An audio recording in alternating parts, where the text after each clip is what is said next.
Yellow Brick War, Chapter 24. I'd tapped into some dark, dense magic that had transformed me once before. This time, I gave into it. "Do what you will," I whispered. I felt my body changing, expanding. Lulu's fingers lengthened and sprouted dark tendrils that wrapped around my shoulders and sank into my flesh. Her arms melded into my back, and I could feel her own wings stretching outward, ribbed and leathery like a dragon's. Horns sprouted from my forehead. Serrated teeth split outward from my gums, and I opened my widening mouth in a roar. My fingers were lengthening into claws, my arms and legs rippling with new muscle covered with velvety soft emerald green fur. I was changing into a monster. And I liked it. The feeling of unparalleled power, the wings pumping at my shoulders, bringing me closer to my enemy. Dimly, I could hear Lulu's voice at the back of my mind, like a bee buzzing in a glass jar. But I didn't care. Toto reared up to meet me. A blast of rank, hot breath hit me full in the face as I swung my knife toward the last of his three heads. The first of his three heads. Time seemed to slow down as my blade met his scaly flesh and sliced through it like a hot knife through butter. His head went spinning to the ground, its mouth still open in a roar, and the stump of his neck spurting huge gouts of black blood. I danced away from the snapping jaws of the other two heads, moving as fast and as nimbly through the air as a dragonfly, despite my size. Dorothy was clinging to the ribbon tied around Toto's central neck, staring at me with something in her eyes that I realized was fear. In one smooth motion, I cut off the second of Toto's heads. "No!" Dorothy cried as Toto's remaining head roared in pain and rage. She let go of his ribbon and tumbled off his back. I drew back my arm, ready to run through as she fell, but something stopped me. There was something about killing Dorothy that I couldn't remember. Something important. Toto lunged for me, snarling, and knocked the life out of my claws. I threw myself at him and sank my fangs into his scaly throat, tearing it open. His hot blood coursed over me, and I lapped it up as I clung to his throat. The monkey swept in for the kill, hacking away at his remaining head. I darted away for just in time as Toto crashed to the ground, his eyes already fixing in death. I landed next to his corpse. The monkey backed away from me, raising their weapons. I could see myself reflected in their eyes, twisted and monstrous. And I loved it. Being a monster felt incredible. I could do anything, kill anyone. I could destroy them all.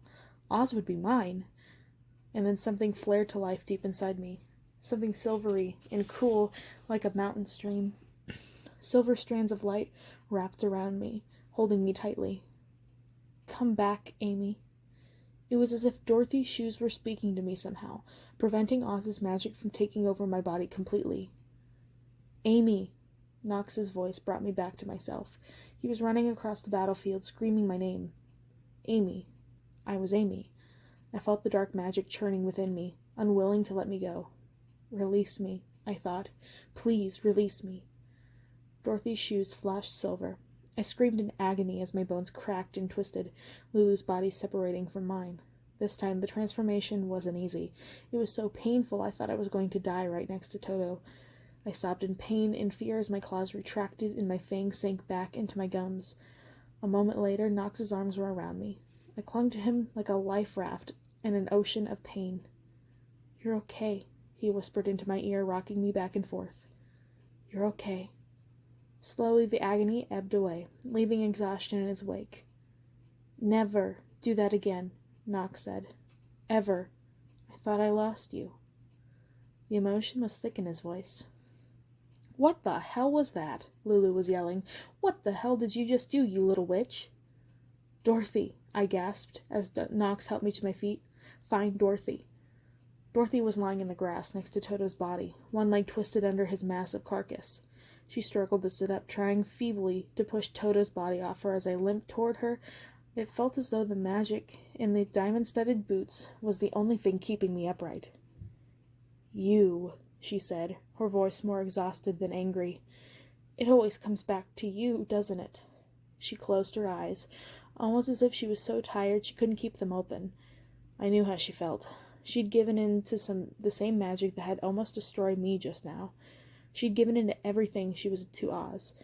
Even returning to Kansas hadn't undone the damage Oz's magic had caused. I realized that whether or not I was the one to end her, Dorothy was doomed.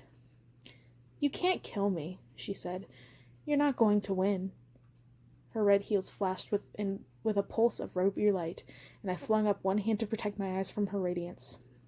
Don't forget about me, Amy, she said with a ghost of a smile, and then she was gone. It was too much to ask that you just kill the bitch, Lulu grumbled. All around us, the monkeys were still fighting off Dorothy's army, but with Dorothy gone and Toto dead, her soldiers began to mill around in confusion. Some of them sat down where they'd been fighting, staring off into the distance like machines whose switches had been flicked off. Others threw down their weapons, or joined the monkeys in battling Glinda's army. Most of Glinda's soldiers seemed dazed and disoriented, no longer sure who they were even supposed to be fighting. What just happened to you? Nox asked in a low voice. I just shook my head. I don't know. The shoe saved me, I think. I don't know how or why. But listen, something's different. This time I could have killed Dorothy, unlike before. I knew it somehow. I looked down at my sparkling boots. I think everything is different now, with these. Before he could respond, the witches suddenly crashed to the ground behind us. Glinda, Nox said. We have to help Glamora fight her. They were so covered in blood, it was impossible to tell which witch was which. I knew Glamora wanted this fight to be hers alone, but I couldn't let her die. I gathered my wits, knocking aside Glinda's soldiers and the occasional rogue creation of the Tin Woodmans as I raced toward the two of them. When I got closer, I saw that Glinda was on her back. Glamora straddled her, her hands wrapped around Glinda's throat. I should have felt elated, but it was like watching a horror movie.